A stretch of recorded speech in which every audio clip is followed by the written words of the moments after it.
Bonjour à toutes et à tous, ici Julien Flo du site gravecobourse.fr et je suis ravi de vous retrouver donc pour cette nouvelle vidéo hebdomadaire où on revoit comme d'habitude les indices boursiers, les matières premières, la paire euro-dollar et puis bien évidemment quelques opportunités. Évidemment en ce moment la partie opportunité va être plutôt limitée, donc je vais plutôt revoir des titres qu'on a l'habitude de voir pour vous mettre les niveaux entre guillemets pivots qu'il va falloir observer puisque ça ne vous aura pas échappé, le marché est en train de corriger un petit peu, de reprendre son souffle. Alors c'est toujours pareil, il faut toujours prendre un petit peu du recul quand il y a ça qui arrive, éviter de paniquer, ce genre de choses, puisque des reprises de souffle, c'est tout à fait normal, comme je vous l'avais déjà indiqué dans les précédentes vidéos. Les arbres ne montent pas jusqu'au ciel, surtout quand on voit des titres exploser les uns après les autres comme ça, et faire un mois de janvier aussi fabuleux que l'on a fait, surtout sur la plupart, tous les indices, enfin tout est monté en même temps. Donc ça, voilà, on sait très bien que c'était pas tenable, et ça faisait plusieurs vidéos que je vous disais que ça n'allait pas être tenable et que donc il fallait plutôt réduire la voilure. Pour celles et ceux qui suivent sur le site gravecobourse.fr, notamment mon portefeuille avec la watchlist, etc., vous avez pu voir que j'avais d'ores et déjà réduit la voilure, c'est-à-dire réduit la taille de mes positions, accru un petit peu la part de mes liquidités, et puis également une position en BX4 qui est un tracker qui réplique la baisse du CAC 40, non pas pour jouer la baisse du CAC 40, mais plutôt pour protéger mon portefeuille, puisque le plus dur, quand on a quasiment fait la performance que l'on s'attend à faire sur une année, en un seul mois, et le plus dur derrière pour le reste de l'année, c'est de conserver cette performance et éviter que le marché essaye de revenir nous reprendre ce qu'il nous a donné. Donc c'est ça derrière qui est le plus difficile et sur lequel voilà, il faut un petit peu travailler. Et c'est là que l'on reconnaît également quelque part des traders, des bons traders qui ont bien compris le sentiment de marché, etc.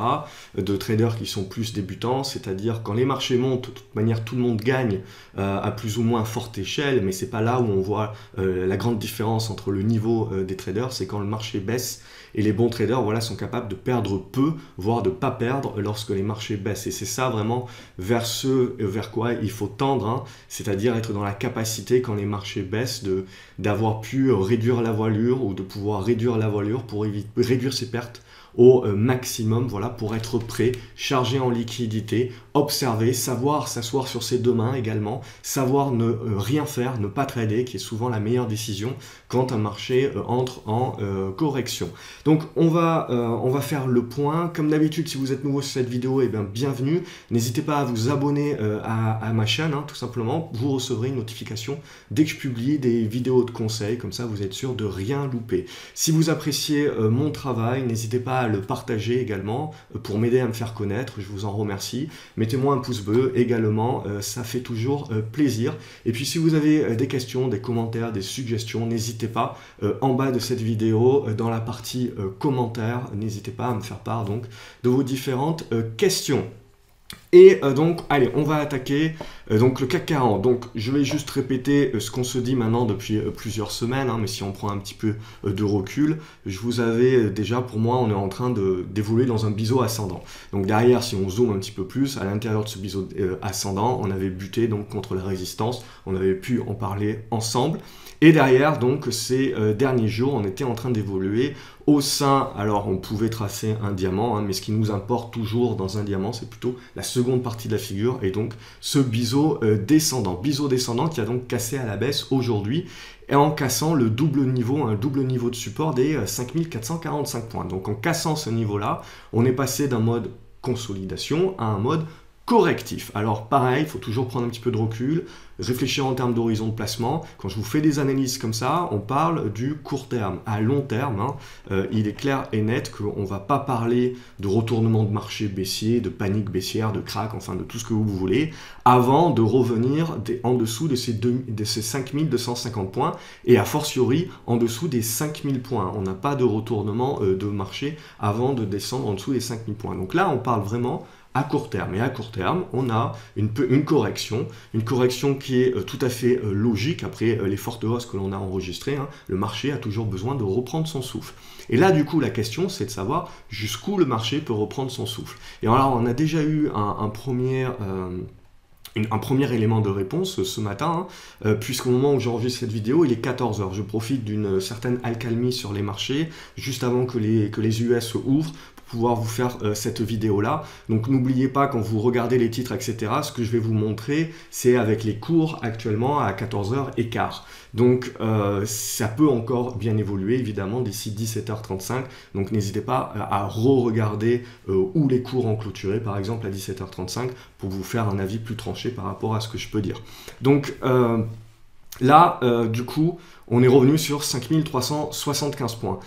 Donc on a quand même cassé assez facilement ce support des 5445 points, ce qui est jamais très bon. Et on a également cassé un autre support que je voyais dans la zone des 5390, 5400 points. Donc ça aussi, c'est pas terrible. Au niveau du rebond, on voit qu'on est en train de commencer à tracer une mèche basse, hein, mais c'est pas non plus fantastique. Donc clairement, le marché est en train d'attendre les US. En règle générale, là, le marché français a pas mal baissé parce que l'ouverture des US est pas mal négative. Hein, donc on a eu les résultats notamment des GAFAM.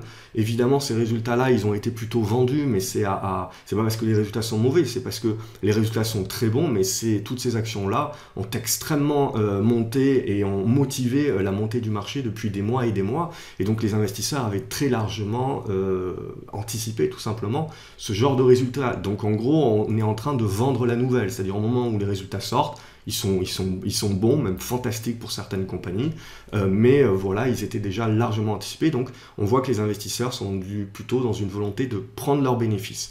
Donc ça, derrière, ça nous fait descendre, et puis en règle générale, les marchés américains, ce qu'ils aiment bien faire, c'est ouvrir très bas pour remonter la pente jusqu'à la fin de séance, donc ce qui peut nous aider sur les 2 dernières heures de cotation, on verra bien évidemment à la clôture, nous aider à faire une mèche basse sur le CAC 40, digne de ce nom, et pourquoi pas sauver les 5400 points sur un graphique hebdomadaire. Ça sera intéressant cette semaine de clôturer au-dessus des 5400 points, même si ça ne remettra pas en cause le fait que voilà, on est dans une faiblesse de marché, on est en train de rentrer dans un mode un petit peu plus correctif, surtout tant que l'on va être sous les 5445 points dorénavant. Donc voilà, ça c'est à observer. Alors après, il n'y a pas non plus péril dans la demeure, donc où est-ce que, derrière, il faut se dire où le marché peut aller. Donc, nouvelle résistance, 5445 points, en dessous, marché correctif, 5375 points, c'est un support actuellement. Là, ce que l'on sent aussi, c'est que les vendeurs peuvent très bien venir chercher ce gap, 5360, 5350 points. Donc ici, on avait ouvert un gap, donc ça peut être un objectif également. Mais après, voilà, ce qui va être très intéressant, comme je vous le dis souvent, c'est pas nécessairement la baisse qui nous intéresse. Ce qui va nous intéresser, c'est de voir quel est le niveau qui sert de support sur lesquels les acheteurs peuvent rebondir. Ça, c'est très intéressant. Mais derrière, ça va être la force du rebond. Et donc si ce rebond est faible, avec des volumes faibles, etc., eh ben, on va le sentir ces prochains jours. Et c'est là qu'il y aura une décision importante à faire, parce que ça voudra dire qu'il faut encore plus réduire la voilure et encore plus se méfier, être encore plus prudent, parce que potentiellement, la purge n'est pas terminée. Et donc, si la purge n'est pas terminée, clairement, ce qui va... Le prochain niveau, outre les 5375, ça va être cette zone des 5350, 5360 points, avec en extension, pourquoi pas, la zone des 5320, 5330, et qui correspond en fait avec le bas de notre biseau ascendant. Alors pour l'instant, j'ai une double oblique pour tracer ce bas de biseau ascendant, parce que le marché ne m'a pas encore prouvé quelle oblique il allait réellement privilégier. Donc du coup, cette purge, quelque part, c'est une aide supplémentaire pour savoir quelle est la vraie figure avec les bons niveaux que le marché va privilégier. Actuellement, on réfléchit plus en zone, à peu près à une vingtaine de points près. Donc voilà un petit peu ce qui va être très intéressant à observer la semaine prochaine. On est dans un mode correctif, mais je veux dire pas plus que le mode correctif qu'on avait connu en décembre, et pas plus que le mode correctif qu'on avait connu l'été 2017. Ce sont des reprises de souffle qui actuellement ne remettent pas en cause la tendance haussière. Si on venait à passer sous les 5300, 5330 points, là, ça commencerait à devenir une autre histoire, et on aura de toute manière l'occasion d'en reparler si tel était le cas, très certainement, la semaine prochaine. Donc voilà un petit peu ce qu'on peut dire sur le CAC 40. Si on regarde au niveau du DAX, vous avez exactement la même chose, vous avez une purge, mais vous n'avez pas non plus une panique. Et on voit que voilà, on a deux niveaux, 12 750 points et cette oblique baissière qui est support également sur la zone des 12 650 points. Donc ça, c'est deux gros niveaux de support qu'il va falloir conserver, qui peuvent très certainement générer un rebond technique. Et ce rebond, il va falloir évaluer sa force. Et c'est s'il est faible que là, réellement, on aura un signal voilà, de prise de prudence. Et il faudra faire quelques arbitrages sur les portefeuilles pour éviter de reperdre les gains de ce beau mois de janvier. Si on regarde au niveau des marchés américains, alors ils ne sont pas ouverts bien évidemment au moment où je fais cette vidéo, mais au niveau des futurs, ils sont plutôt en ouverture de moins 0,5, moins 0,6%. Majoritairement, ce qu'on s'était dit, c'était qu'on avait un bon support sur les 6878 points. On voit qu'il a fonctionné. Potentiellement, on peut aller chercher, on voit cette zone ici des 6850 points. A fortiori, il va y avoir des acheteurs sur ce niveau-là qui vont permettre de faire le rebond. Et donc là aussi sur le marché américain, c'est ce rebond qui va nous intéresser. Et la force de ce rebond, s'il est faible, il faudra faire attention parce que le moment où on va casser les 6830 points à peu près, là on va là aussi sur les marchés américains rentrer dans une prise de bénéfice un petit peu plus profonde. Et comme on le sait, les marchés américains sont directeurs et donc le CAC 40 suivra bien évidemment.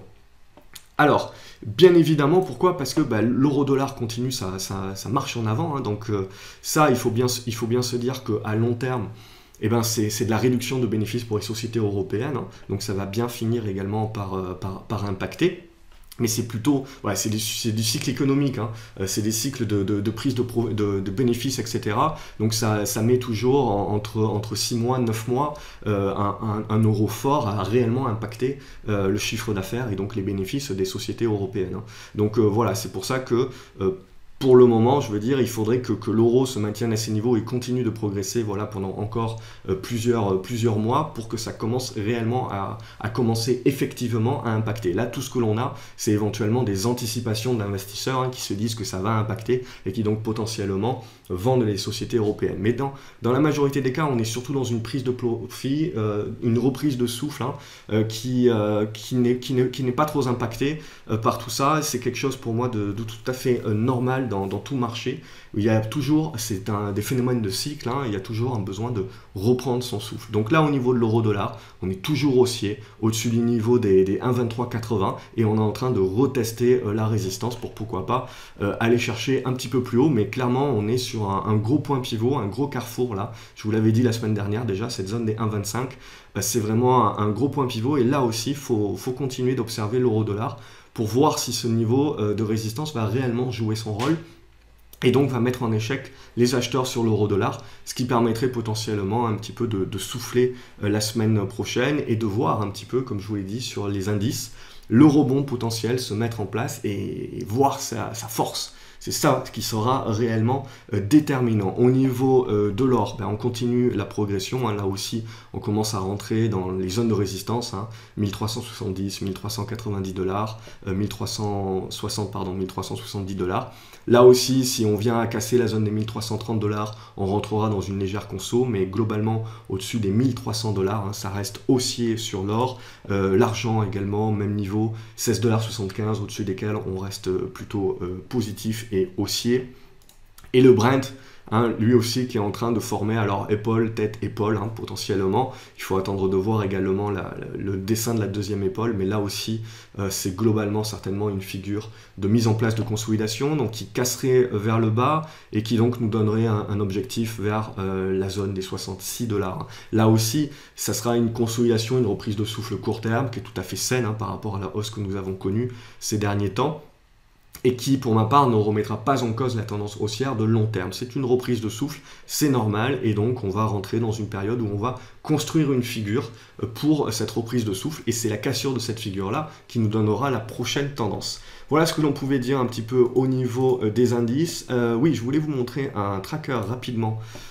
C'est le tracker des banques européennes. Alors comme je vous l'avais dit, pour moi, donc, les valeurs pétrolières et les valeurs bancaires, après il y a les valeurs métaux également, sont réellement les valeurs qu'il faut regarder dans le sens pour avoir une idée du sentiment de marché réel. C'est-à-dire que tant que ces valeurs-là vont rester au-dessus de leur support majeur, etc., pour moi, il n'y a pas de raison de paniquer sur les marchés. Alors il y a une reprise de souffle, c'est normal. Il y a une correction, c'est normal. On était monté très très fort. Donc c'est sur décembre et janvier, donc c'est tout à fait normal également. Les arbres ne montent pas jusqu'au ciel. Par contre, regardez bien, les valeurs pétrolières soutiennent bien leur support et les valeurs bancaires également sont en train de revenir. Alors ça, c'est un tracker. Donc c'est quelque part, ça lisse la performance de plusieurs valeurs bancaires européennes. Et là, vous voyez, on avait effectué un breakout sur ce niveau des 23 euros. Donc ce niveau des 23 euros, 22,90 euros va être un niveau de support important sur les valeurs bancaires. Et comment on va le voir, Crédit Agricole, BNP Paribas, Société Générale, voilà, regardez un petit peu ces valeurs bancaires. Le CAC 40 est bien pondéré en valeurs bancaires, c'est pour ça que si les valeurs bancaires vont, le CAC 40 ira également. Donc, regardez bien les valeurs bancaires, mais tant qu'on conserve ces niveaux de support, ben, quelque part pour moi, il n'y a pas de raison de paniquer sur le CAC 40 et sur l'ensemble du marché. Par contre, si on commence vraiment à réintégrer cette figure, réintégrer les supports et donc les anciennes résistances devenues supports, là, il y aura matière à commencer à douter et à faire attention pour la suite.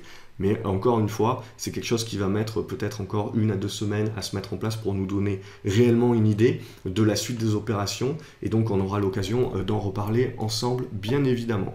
Au niveau des actions, alors, j'ai pas énormément d'opportunités, évidemment. En plus, le but du jeu, là, c'est dans des marchés comme ça, c'est plutôt de s'asseoir sur ses deux mains, hein, de rester observateur, de faire attention à son horizon de placement hein, et de pas commencer à jeter des titres parce qu'à court terme, c'est en train de corriger alors qu'on a une philosophie long terme sur le titre. Hein. Donc faire attention à ce biais hein, qu'on a tendance à avoir de comportement. On est long terme sur un titre et puis dès que ça commence à baisser de 2-3%, on commence à avoir peur et on commence à bazarder même les actions de son portefeuille long terme. Donc attention à pas mélanger le long terme et le court terme. Le long terme, actuellement, il n'y a pas de raison d'être vendeur. Le court terme, oui, il y a des raisons d'arbitrer et ça, je vous l'avais dit déjà, il y a 1-2 semaines. Hein. Et puis pour celles et ceux qui suivent le site, hein, j'avais fait des analyses sur graphceobourse.fr sur le CAC 40 et la dernière, c'était hier soir, mais dès lundi, j'avais dit que ça commençait à être baissier, etc. Et vous avez pu voir que j'ai commencé à bien surpondérer ma ligne en BX4 dont j'ai vendu un tiers aujourd'hui hein, pour sécuriser une partie des profits. Donc voilà, on va suivre dans l'ordre alphabétique les valeurs qu'on a l'habitude de suivre ensemble, etc.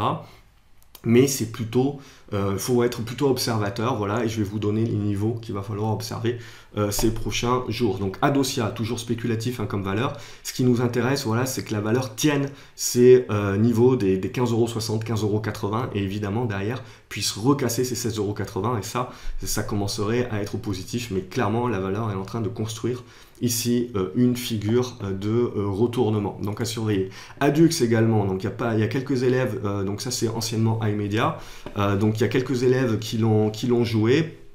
Et sur cassure des 4,50 €, on voit que c'est parti complètement berserk, hein, on voit quasiment 50% de hausse en l'espace de 2 séances. Bon après c'est très très volatile comme titre, hein.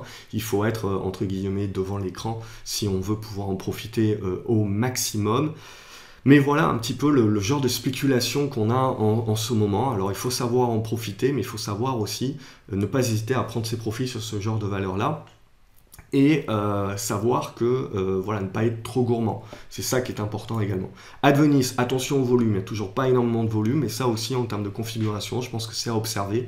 Tant que ça tient à la zone des 1,95 €, hein, on est en train de construire une figure de retournement. Antalis, je vous en avais parlé, on était dans un biseau ascendant qui a cassé par le bas, on a été dans l'incapacité de le réintégrer, donc là aussi on a une petite faiblesse. On a un bon niveau de support dans cette zone des 1,94, si on le casse, on devrait revenir tester ce gap ici dans la zone des 1,85, 1,87. Ça reste un dossier pour le moyen terme à observer, mais là on est dans une dégradation hein, de court terme, donc méfiance. Aperam également, ne déroge pas à la règle, hein, on consolide bien aujourd'hui, mais globalement c'est cette zone ici hein, des 44,60, hein, 44,50 comme gros support qui nous intéresse, au-dessus duquel on reste plutôt positif. Atari également corrige, c'est tout à fait normal, reprend son souffle. 50 centimes d'euros, c'est votre pivot à observer. Aviation, la TechOR, là on est en train de lâcher, vous voyez. On était revenu sur un niveau de support des 5,50 €, on avait lancé le rebond et regardez, le rebond était dans l'incapacité de remonter au-dessus des 5,70 €. Ça, c'était un accès de faiblesse. En plus, le rebond s'est fait dans très peu de volume.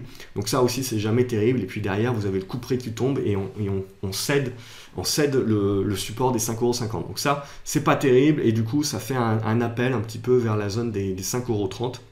Ça reste bien évidemment à long terme une position tout à fait haussière, c'est à court terme qu'on est dans une reprise de souffle et dans une petite correction. Avox également, attention aux volumes, ne sont pas énormes. Les résultats ont été annoncés aujourd'hui, ils sont bons, mais vous voyez, ils ont été plutôt vendus. Ce qui nous intéresse surtout, ça va être le débordement de cette oblique baissière de long terme. Tant qu'on ne déborde pas, on est dans une bonne stagnation, dans une bonne construction de figure, mais on n'a pas le déclenchement. Et puis surtout, mis à part aujourd'hui, parce que vous avez les résultats, il n'y a pas énormément de volumes qui sont échangés, le carnet d'ordre est assez vide. Donc attention à votre taille de position là-dessus.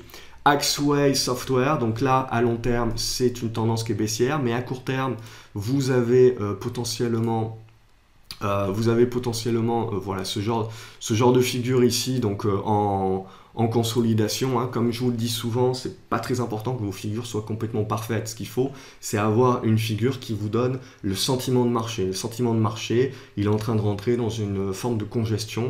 Et donc, tac, tac, tac, tac, tac, on fait le zigzag et face à voir. Si ça sort par le bas, vous continuez la tendance baissière. C'est scénario caduc à oublier. Si ça sort par le haut, vous avez très certainement un rebond qui peut se mettre en place, mais ce rebond, voilà, il aura des objectifs sur la zone des 24,10 € à très certainement cette zone des 24,90 €. Donc voilà, en termes de potentiel, le scénario, il est plutôt positif. On voit qu'il y a un petit peu plus de volume. Faites attention par rapport à ça, il n'y a pas grand monde dans le carnet d'ordre.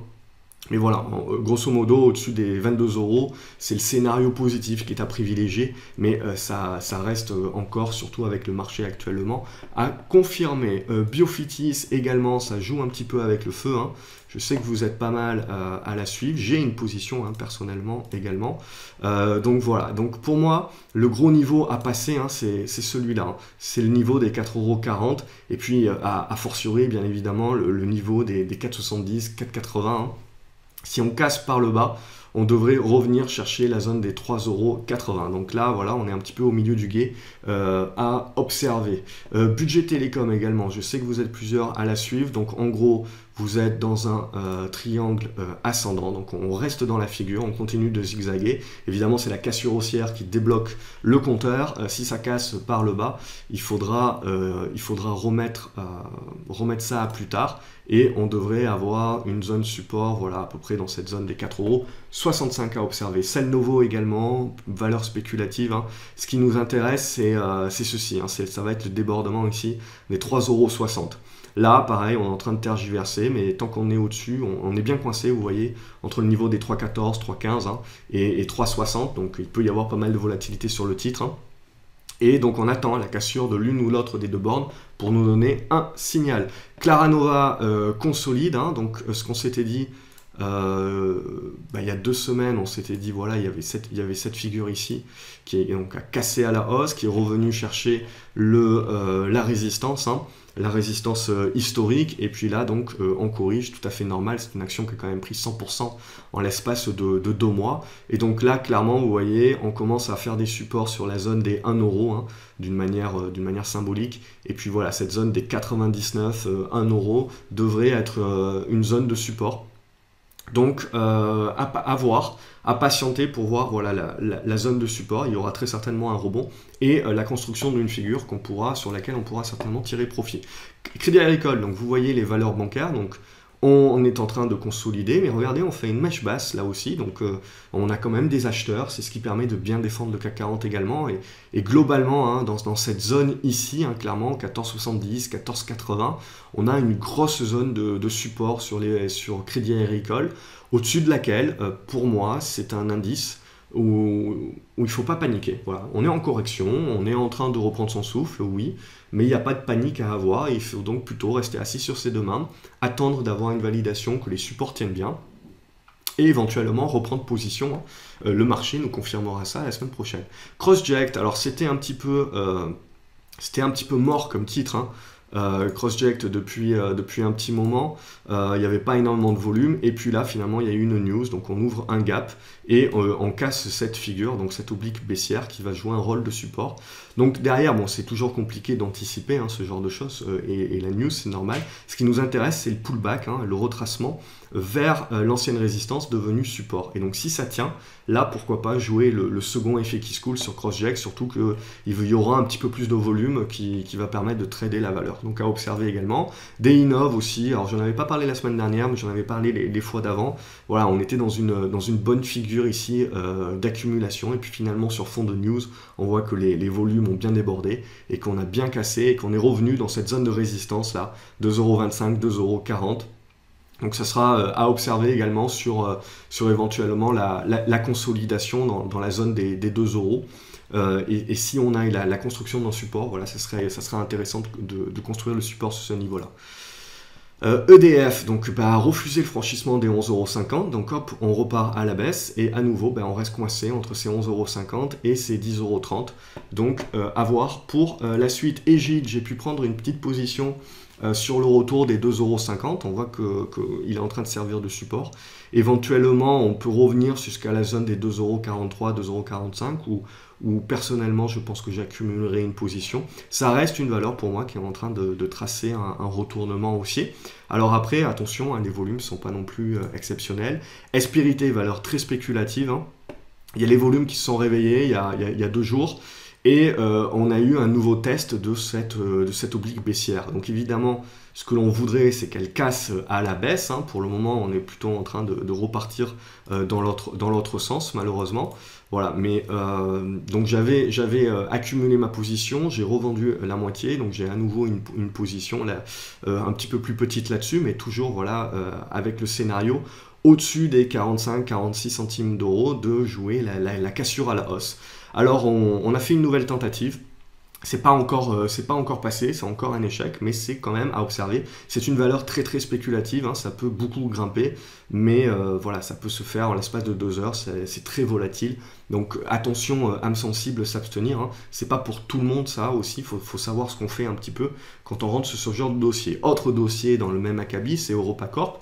Alors EuropaCorp avait fait déjà un beau rebond, hein, suite à la vente de quelques activités à MediaOne, et puis derrière, vous avez un intérêt de Netflix là qui fait complètement exploser la valeur.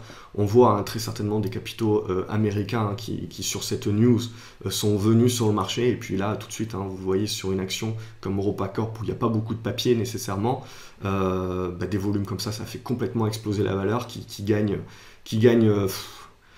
c'est quand même assez exceptionnel, hein. Une valeur qui fait un x3 en l'espace d'un mois et demi comme ça. Donc après, c'est purement spéculatif, c'est toujours compliqué. Ce genre de valeurs-là, c'est toujours plus intéressant et c'est toujours plus facile d'essayer de les capter sur des unités de temps inférieures, donc du 1 heure en règle générale. Sur le journalier, c'est un petit peu plus compliqué. Maintenant, voilà, on n'est pas revenu n'importe où, vous voyez. On est revenu sur cet ancien biseau descendant qui avait cassé à la baisse, qui avait donc lancé la purge totale, hein, sur la valeur, et donc qui maintenant joue un rôle de résistance. Là aussi, je pense que voilà, quand on a fait un profit qui est quand même substantiel sur ce genre de valeur-là, en difficulté, sur des rumeurs d'Opéra et compagnie, Opéra, c'était le lapsus. Et donc voilà, faut pas hésiter à savoir prendre ses profits non plus. Genfit, donc là on commence à attaquer le dur, hein, dans la résistance. J'ai personnellement vendu ma position. J'attends une consolidation pour éventuellement reprendre, hein, sur la zone des 26 €, voire un petit peu plus bas. Inside Secure, j'avais pris une position que j'ai finalement un petit peu réduite aujourd'hui, hein. On continue de vouloir jouer évidemment la cassure haussière des 3 €, 3,15 €, et puis derrière la cassure des 3,30 € pour la relance haussière. Et on a un support sur les 2,85 €, au-dessus duquel on continue à privilégier ce scénario-là. On attend donc la cassure de figure à observer. Métropole, regardez, donc là on avait eu un breakout qui a été complètement réintégré Donc ça, c'est jamais super bon, à court terme tout du moins, donc à observer. Et derrière, vous avez un support ici sur la zone des 21,50 €. Donc ça aussi, quand vous avez des grosses valeurs comme ça qui font des breakouts et qui les réintègrent, c'est ce qui vous prouve aussi la faiblesse du marché, entre guillemets, tout du moins à court terme. Neolife, valeur très spéculative. Je vous en avais parlé déjà la semaine dernière, mais voilà, sur dépassement des 41 centimes d'euros, ça peut faire des étincelles. Là aussi, bien adapter sa taille de position, hein, par rapport à la volatilité que ce genre de titre peut avoir et au côté spéculatif. Scénario caduc, hein, si on va sous les 38 centimes d'euros. Nokia également, donc ça c'est un petit peu mon regret de la semaine. C'est une valeur que je suivais depuis plusieurs semaines, j'avais pu en parler dans la vidéo. Et puis cette semaine, j'ai pas trop suivi. Et évidemment, c'est cette semaine qu'elle a décidé, sur fond de news, de complètement exploser donc son oblique baissière. Donc bon, c'est pas grave en règle générale. Ce qui est très intéressant quand vous avez des pics haussiers comme ça, c'est qu'au moins vous avez la certitude que l'action a trouvé un point bas, est en train de stopper l'hémorragie. Et du coup, ce qui va être très intéressant, c'est sur la consolidation que ça va vous intéresser de prendre le dossier. Et potentiellement, donc un retour vers la zone des 4,15 €, hein, ça sera intéressant pour la suite. Donc à observer, évidemment, la valeur n'est pas encore tirée d'affaire, hein, ça reste une valeur qui est dans une tendance baissière à long terme, mais à court terme, c'est à remettre dans sa watchlist pour observer la suite et pourquoi pas prendre une position plus tard. Mirstar, là, j'ai vendu ma position parce qu'on n'a pas tenu les supports, tout simplement. Alors, on voit que c'est les 6,20 € qui semblent jouer un rôle de support. Éventuellement, on a les 6 € et on voit notre oblique haussière, hein, de moyen terme qui est sur la zone des 5,90 € à peu près. Donc à continuer d'observer, mais là aussi, il faut la laisser vivre un petit peu. Ça reste une valeur à laquelle je crois pour du moyen long terme. Mais il faut attendre d'avoir un meilleur point d'entrée et voir quels sont les niveaux qui vont être défendus par les acheteurs. O2i, ça tient plutôt bien, je vous en avais déjà parlé, au-dessus des 1,40 € positif. OL Group, ça c'est un petit peu spéculatif aussi, attention au volume, c'est un club de foot.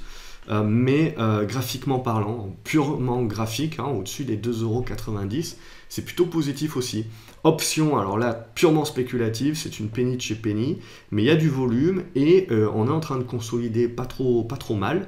Et donc, c'est une candidate également à un deuxième effet qui se coule et donc à une deuxième poussée sur débordement des 7 centimes. Là, si on repasse les 7 centimes d'euros, et qu'on repasse les 8 centimes d'euros, on peut aller chercher un petit peu plus haut. Alors c'est très spéculatif, position à adapter, hein, pas plus, c'est toujours pareil, hein, mettez pas plus que 4-5% de votre capital là-dessus. Surtout, attention, quand je vous parle de 4-5%, ça dépend du capital que vous avez. Évidemment, si vous avez que 1000 € de portefeuille, 4-5%, en termes de frais, c'est pas possible de gérer. C'est pour ça qu'on dit toujours que les plus petits portefeuilles sont obligés de prendre de plus gros risques parce qu'ils sont obligés de pondérer leur position un petit peu plus grosse. C'est les risques inhérents à être un petit peu, entre guillemets, sous-capitalisé. Orange également prend une belle baffe. Aujourd'hui, on est en train de revenir sur le support des 14 €, qui devrait tenir, au moins générer un rebond technique. Il faudra voir la force de ce rebond technique, mais voilà, ça c'est moyen, c'est dommage. Du coup, ça rend caduque un petit peu le scénario positif, hein, tout du moins tant que on est dans l'incapacité de revenir au-dessus de ces 14,35 €. Dommage. Paragon ID, c'est toujours bon dans un retournement haussier, ça continue d'être positif. On a une augmentation des volumes, positif au-dessus des 1,23, 1,22. Pixium Vision, vous devriez avoir un second effet qui se coule, hein, sur la base du retour sur votre oblique baissière qui est support dorénavant, donc dans cette zone, hein, 3,30 € à 3,15 € en extension. Vous pouvez jouer le rebond très certainement vers la zone des 3,90 €, c'est spéculatif bien évidemment. Poxel, on est en train de jouer un petit peu avec le feu et les supports. Ça continue d'être la belle au bois dormant, c'est dommage, hein, sous les 6,90 € malheureusement, c'est en train de se dégrader. Prologue également, il faut la laisser vivre, hein, c'est réel. L'intérêt acheteur reviendra au-dessus des 80 centimes d'euros. En attendant, il faut la laisser vivre, il faut qu'elle tienne, hein, cette zone ici des 72 centimes d'euros. Il faut qu'elle continue à construire et ça pourrait être intéressant je reprendrai potentiellement une position selon la consolidation, la continuation de la figure la semaine prochaine, à observer. Reworld Media également est en train de revenir un petit peu. Alors les médias, vous l'avez vu avec Adux, etc., Métropole, TF1. Alors Métropole surfe un petit peu parce que les médias sont plutôt dans une tendance baissière, hein, de manière générale. Voilà, donc Reworld Media à observer, on a un bon retournement qui est en train de s'effectuer. Donc c'est positif, hein, au-dessus de cette zone ici des 1,70 €. Et ça sera ce niveau des 2 € qui sera important à passer. Ribber également, je vous avais dit la semaine dernière, l'échec sur les 4,35 €, c'est pas terrible. Et donc le fait de repasser en dessous des 4 €, c'est encore plus pas terrible. Donc méfiance là-dessus. Alors c'est pas la fin du monde encore, on voit que c'est ce niveau ici des 3,70 € qui va être très important à conserver éventuellement en extension. On pourrait avoir les 3,50 € à 3,30 € hein, en termes de gros supports, mais on voit que ça commence à faire quand même une certaine volatilité. Donc attention par rapport à la taille de votre position, parce que cette volatilité peut vous faire courir quand même un risque certain. Mais clairement, hein, sous les 4 € dorénavant et a fortiori sous les 4,30 €, hein, on est plutôt en train de consolider. Sanofi, là aussi, on voit qu'on a eu un bon échec sur les 74 € qui nous a fait revenir sur les plus bas et tester notre oblique haussière. Donc il faudra voir si elle est probante, si elle est pertinente pour le marché. Sinon, le marché il va vouloir avoir envie d'aller refermer ce gap hein, sur la zone des 68 €.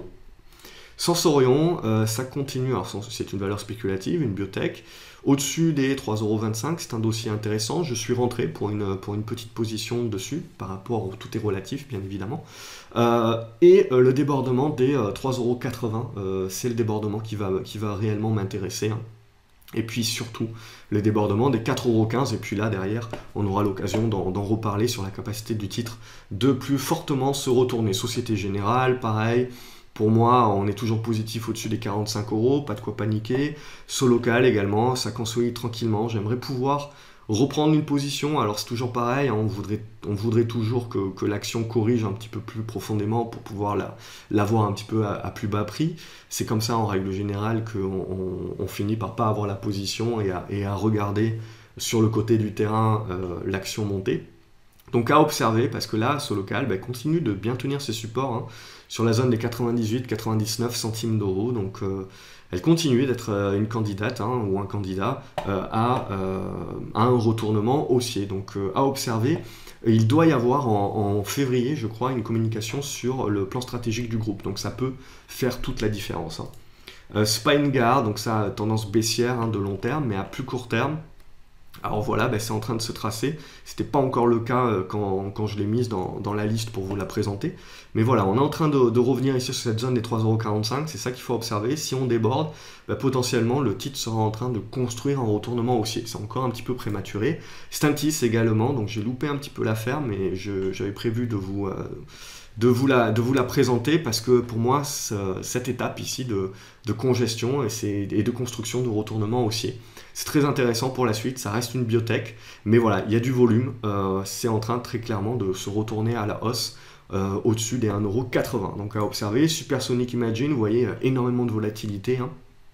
Mais on continue d'avoir du volume, on continue de tenir la zone des 1,90 au-dessus de laquelle on reste positif. Technicolor, méfiance, je vous l'avais dit la semaine dernière, sous les 3,05 €, c'était les 2,80, 2,95, 2,97 à observer. On est en train de les travailler et donc de potentiellement sortir par le bas.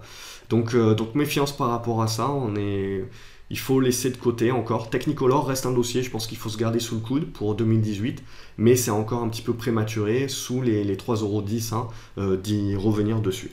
Technip, donc comme je vous le disais, le secteur pétrolier, ma foi, il tient plutôt bien ses supports. Donc on voit la zone des 25,70 € pour Technip. Donc là aussi, il faudra observer la force du rebond. Pour Total également, on a eu un bon rebond, il faudra observer la force du rebond et la tenue hein, de ces 46,40 €. Et pour Vallourec également, vous avez une consolidation. Alors Vallourec n'a pas encore trouvé son support, pour moi il va être là, dans cette zone des 5,35 €, je vous l'avais dit. De toute façon, dans cette grosse zone 5,10 €, 5,35 €, pour moi c'est la grosse zone moyen à long terme de support important pour Vallourec, au-dessus duquel hein, on peut rester positif à moyen long terme. Et donc on voit que les secteurs pétroliers, secteur bancaire continuent quand même de supporter la tendance haussière. Donc tant qu'on n'a pas un revirement de situation sur ces deux secteurs d'activité, je pense pas qu'il faille jeter le bébé avec l'eau du bain actuellement hein, et trop non plus se faire de soucis. On est dans une reprise de souffle qui est nécessaire, qui est saine, qui est normale après les 2 mois de hausse que nous avons connus. Tikeo Capital, hein, je vous l'avais dit la semaine dernière, je pense, ou il y a 2 semaines. Pour moi, c'est une bonne valeur de fonds de portefeuille également, pas trop volatile. Donc c'est intéressant pour voilà, les personnes qui ne veulent pas trop se faire de soucis non plus et se faire avoir par la volatilité. Alors maintenant, avant de se placer, il faudrait attendre la consolidation. Et c'est sur la consolidation que ça sera intéressant de commencer à initier une position. On voit que les volumes sont quand même croissants, donc il y a un intérêt des investisseurs. C'est pour ça que cette valeur-là, pour un retournement haussier, est également un bon candidat. Valneva, donc ça, petit regret aussi parce que j'avais vendu sur la zone des 3,50 €. Hein. Finalement, on est allé jusqu'aux 3,70 €. Alors, c'est pas bien grave dans ce sens-là, c'est un petit manque à gagner. Il n'empêche que voilà, mon avis est toujours le même, hein, c'est qu'on est en train de rentrer dans le dur, rentrer dans la résistance. Et aujourd'hui, on voit qu'on est allé chercher un petit peu le bas. Les volumes sont toujours très très forts, hein, ce qui prouve l'intérêt des investisseurs sur cette valeur-là. Donc, c'est-à-dire que si vous êtes long terme sur cette valeur-là, il n'y a aucune raison d'être vendeur. C'est juste si vous êtes court terme que voilà, il y avait une prise de profit à prendre. Mais clairement, cette valeur-là, si elle venait à consolider, corriger un petit peu plus nettement, pourquoi pas vers la zone des 3,30 €, 3,40 €, je pense que je réinitierai une position, hein, à voir. Mais en tout cas, c'est une valeur que je garde dans ma watchlist. Et puis la dernière pour la fin, c'est Xylem Animation. Hein, je veux dire, regardez cette tendance haussière parabolique maintenant. C'est très très fort. Maintenant, attention, on est en train de faire une mèche haute. Les résultats ont été annoncés, donc on voit qu'ils sont en train d'être un petit peu vendus. Alors là aussi, pas de quoi jeter le bébé avec l'eau du bain, hein, puisque tant qu'on est au-dessus des 45 €, 44,85 €, hein, ça reste haussier, fortement haussier, et on n'a pas pour le moment de figure qui tend à nous dire le contraire. Donc là aussi, c'est une valeur bon père de famille, en mode tranquille, mais on devrait commencer à attaquer le dur quand même au niveau des résistances. Ça sera à suivre bien évidemment ces prochaines semaines, on aura l'occasion d'en reparler. Donc au moment où je vous parle, voilà, le CAC vient de repasser les 5400 points, ce qui est bien. Ça serait intéressant qu'il arrive à les conserver évidemment pour valider la clôture hebdomadaire. On aura l'occasion d'en rediscuter lundi, hein, je publierai une analyse technique du CAC 40 lundi soir sur graphceobourse.fr. Mais voilà, donc il est 14h50 maintenant. Voilà ce que l'on pouvait se dire donc, par rapport à toutes ces analyses et à la condition de marché, donc soyez prudents quand même, faites attention et n'oubliez pas, hein, la meilleure défense, hein, c'est toujours la taille de position, donc n'hésitez pas à réduire la taille de vos positions.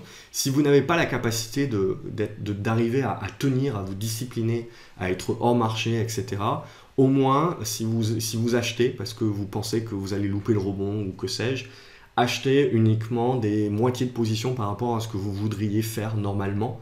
Ça vous permet voilà, de quand même profiter du rebond s'il y en a un, etc. Mais s'il n'y en a pas et que ça se retourne contre vous, de ne pas prendre de risques démesurés par rapport à la situation de marché actuelle.